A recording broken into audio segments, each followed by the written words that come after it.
Welcome.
Hello and welcome to another Phantom Menace Friday.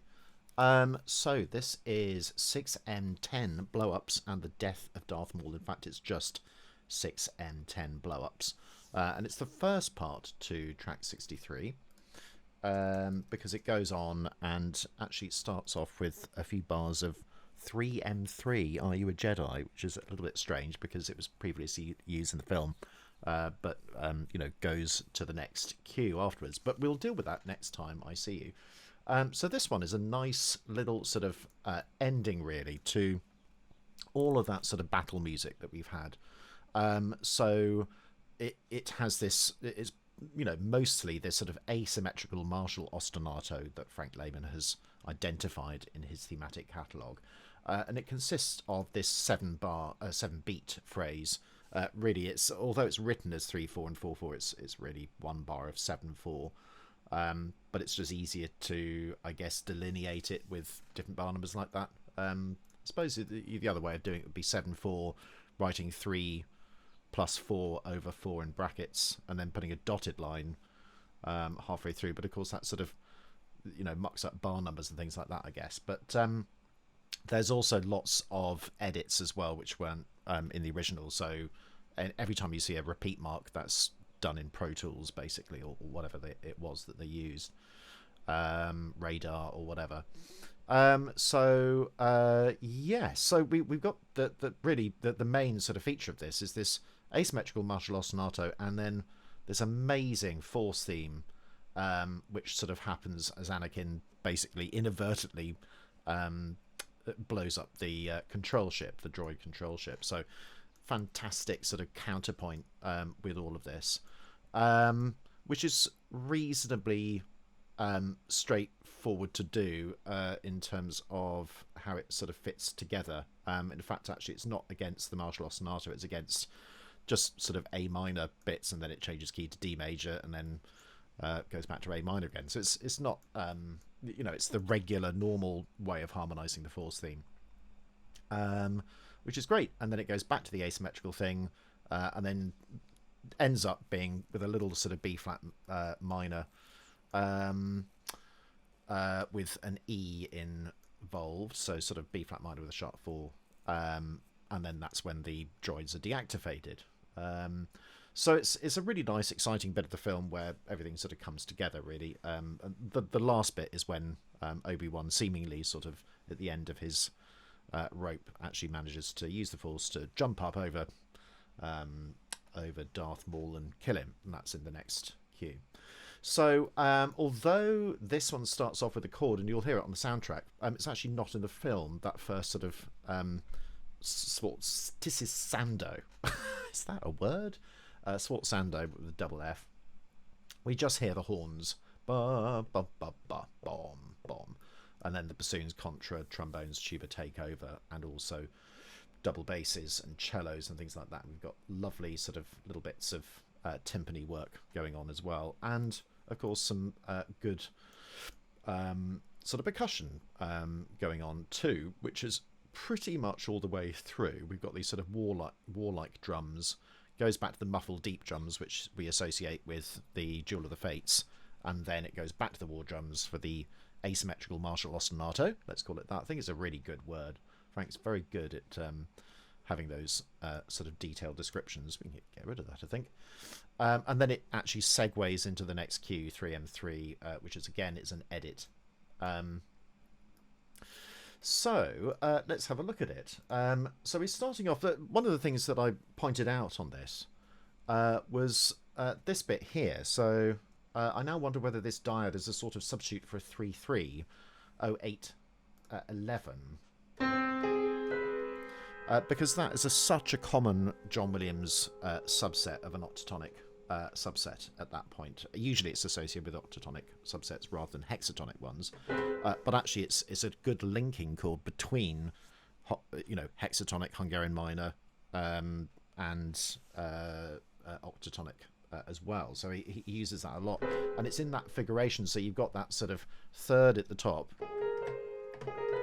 In this case, it's just a straightforward sort of dyad, but it's sort of almost used as sort of a tonal answer to the 0811 type of figure, just in terms of the way it's positioned and voiced.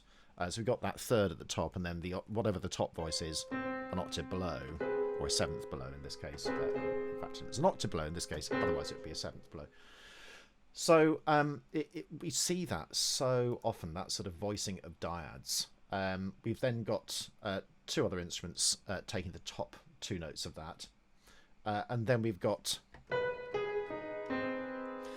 this wonderful major minor chord. So it's an alpha chord, 417, 0347. So 0347 means O, C, 3 is E flat, 4 is E natural, 7 is G.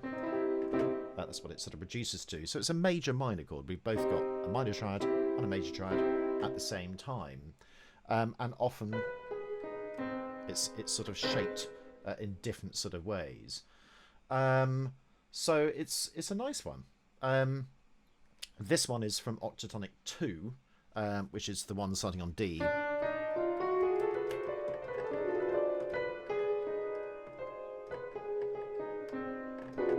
Like that. And then it continues on into the other dyads. Sort of F sharp minor, F minor, I guess. It's not absolutely 100% clear because we don't have the fifth of the chord in there at all. But I think it's sort of broadly that. It then goes into this lovely little sort of filigree sort of stuff at the top. C sharp minor with a major seventh. Wonderful. Another quite obvious pitch class set, which is used a lot, 419. And that one's another octatonic subset as well. And then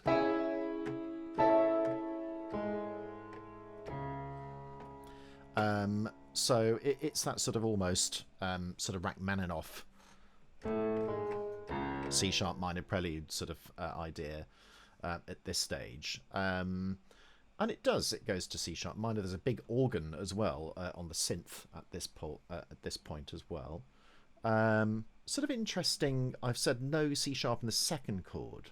So even though it's that C sharp's used, there isn't one in the strings because it's covered with trumpets and horns. I just wonder whether that was a sort of voice leaning thing, because you want the G sharp to go to A, and you want the E to be stable and repeated by the same instrument. So that's sort of why it's there. There's no need to add the C sharp at that point because it's already covered by other instruments. And it's the same with the wind as well. There's no C in there. It's just in these other dyads like that. Then we've got E major with another E major 11, which is a 520.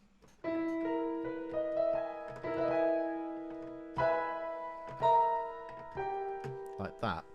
And we got these trombones. There's some just horrific misprints in any of the sort of score that I had access to.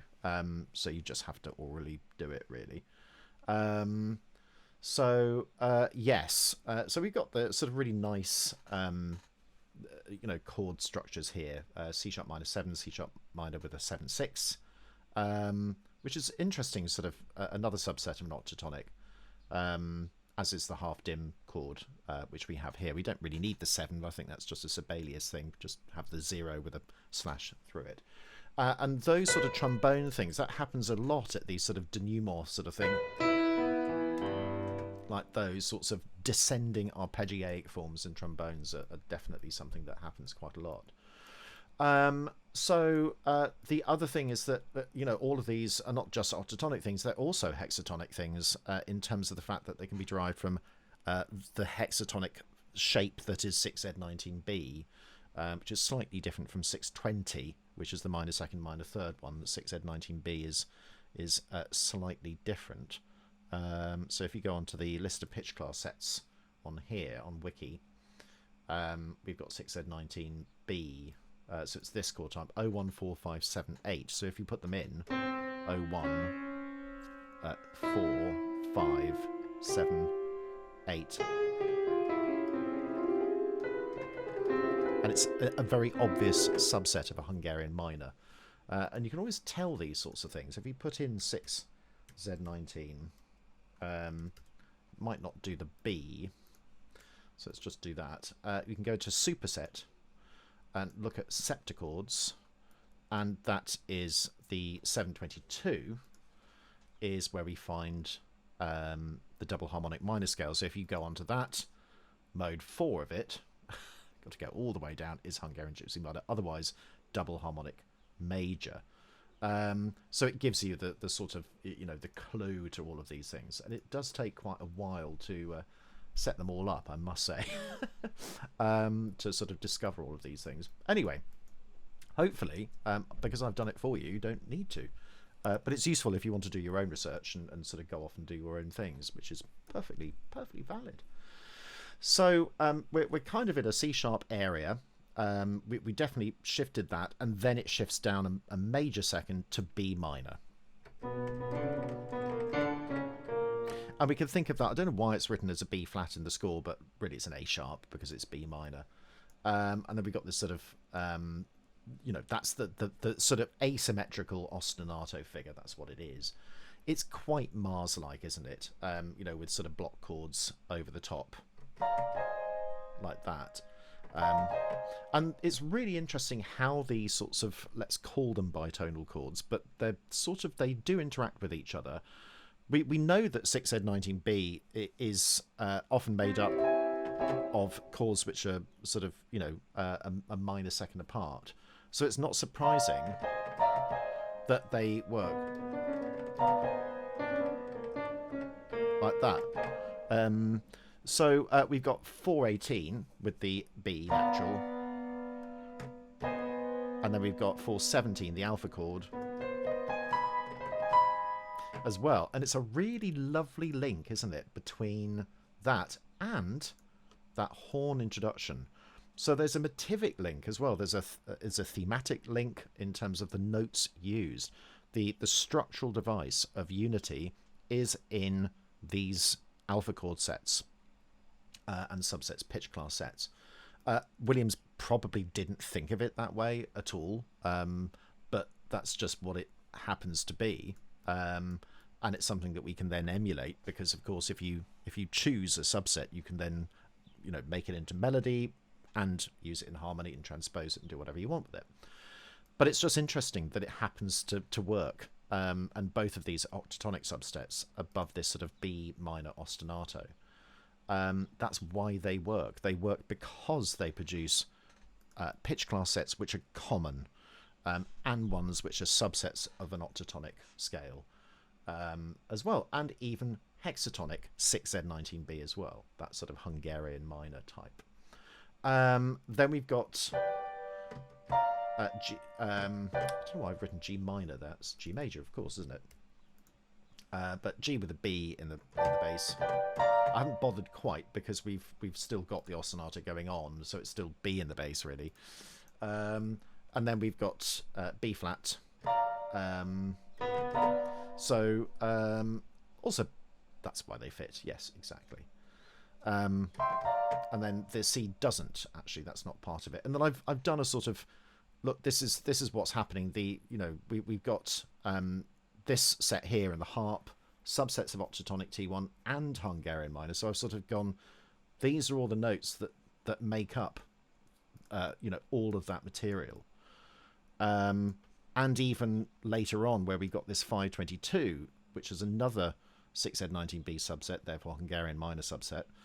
We can see that those notes are part of this Hungarian minor in B.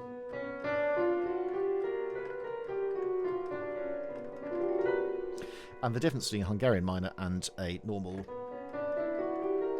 harmonic minor is just the raised fourth. It's like a sort of Lydian harmonic minor almost, with that sharp 4. That would be another way of describing it, possibly. And then octatonic 1 also shares sort of different characteristics or similar characteristics to the Hungarian minor. So the one starting on the second degree of the scale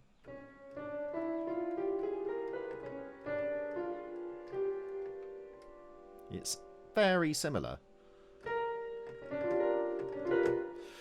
So they do share notes in common, and that's why he can make these things work really well, because he sees similarities in these scale forms, and then can exploit them and develop them, basically, and change them.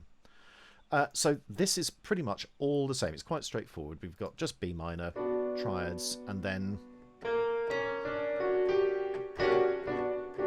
like that. 522, which is that other Hungarian minor subset. And this is where Anakin is basically, let's see how this plane this spaceship works. Let's fire that, and suddenly it starts to blow up from inside. They go, who was that? That wasn't one of ours. Yes, it is. It's one of ours flying out of the control ship. Brilliant.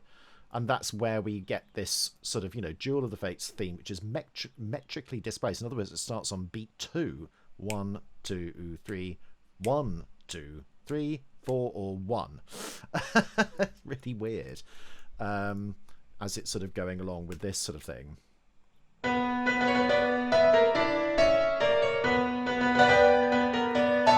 And it's deliberately sort of, has this major second interaction as well. It still works absolutely perfectly well, because we got the B solidified bass, really. Already, and notice that there is a sort of degree of Imperial March like that,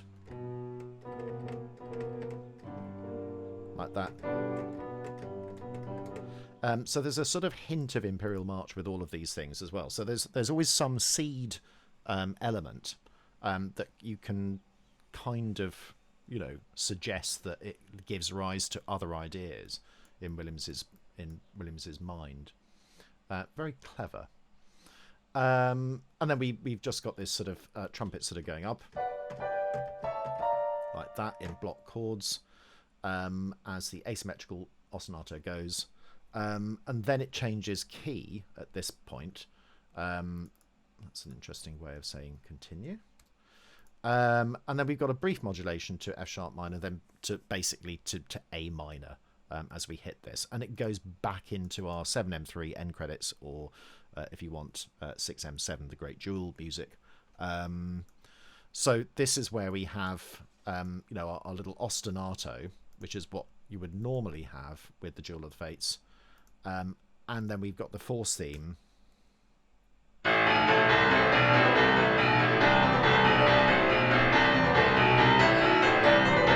So about the horrendous noise, but basically I just wanted to sort of see that works in counterpoint.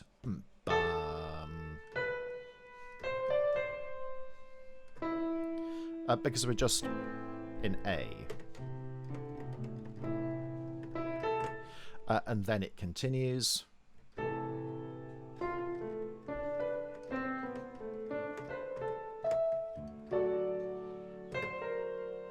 And I love that little sort of horn going to the B flat at that point, where we've got D. Like that. Really, really interesting.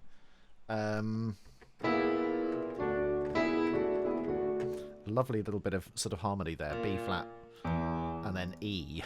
Sort of brilliant sort of little chord. 419, Starry Night. Typical sort of Star Wars or major chord with a flat 6, sort of sci-fi chord.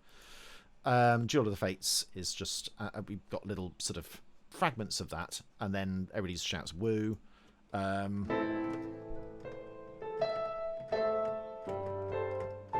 I like that he's kept the passing note in the trombones and also in the bass line, well, all of the bass. And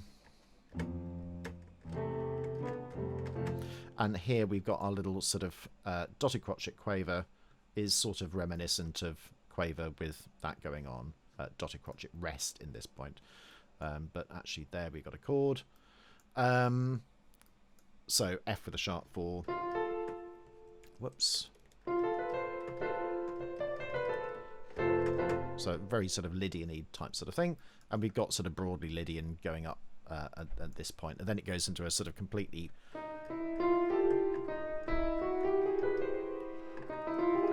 like that.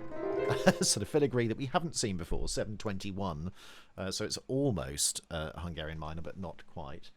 And then it just finishes. And then we've got our descending trombones again, which we had all the way back before, which I've now lost. It's kind of descending horns at that point. Then I've just lost everything. Never mind. Anyway, but you know, oh, I know where it was. It was the this bit here. Bom bom bom bom bom. So that again common at the climax of that bit, and then it goes back into the martial ostinato at the end of the fourth theme, going very much into Hungarian minor. And you can tell because of the D sharps and the G sharps. Like that. And then it just builds up to a unison and then just changes. And then we've got B flat minor with an E. And then it ends on A, kind of. And then we've got that little bit of Obi-Wan theme, which is where we first hear that in A New Hope, right at the start of Are You a Jedi? And there's a very strong similarity between that, but that's in the next cue, so we'll go on to that next week. But anyway, I mean, a slightly sort of shortened one today. Pretty self-explanatory, really, but I do like the fact that he's actually got a lot of percussion, you know, drums with this one. He uses a lot of these sort of pitch class sets, which sort of seem to work, that they coincide with each other, especially these sort of bitonal things.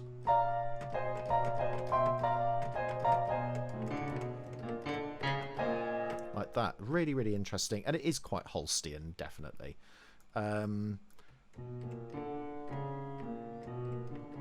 And there's a definite sort of hint of that BACH type sort of thing that he does.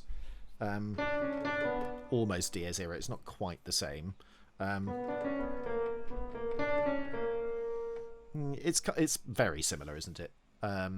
So I like the fact that he's sort of chosen to do another sort of mini ostinato, I suppose. At this point, and it's an irregular one, essentially in 7/4, but written as 3 and then plus 4 as a sort of not a compound time signature, but an additive time signature, I think was the word I was looking for. So yeah, enjoy, and then it all starts calming down after that. It's all getting a bit sort of bleak, and of course we got Qui-Gon's funeral music coming up as well, which is just beautiful, sensational. Choral writing, which I absolutely adore. It's just brilliant, and it reminds me very much of Jedi as well. So it's definitely something to look forward to as well. So this, I think, was the last of the sort of action cues, and it's nice that we're back into octatonic territory and hexatonic territory with action cues. We sort of missed it, or we will miss it for the rest, I think, apart from the end credits, of course, where it all comes back. So that's it for now, and I shall see you next week. Bye.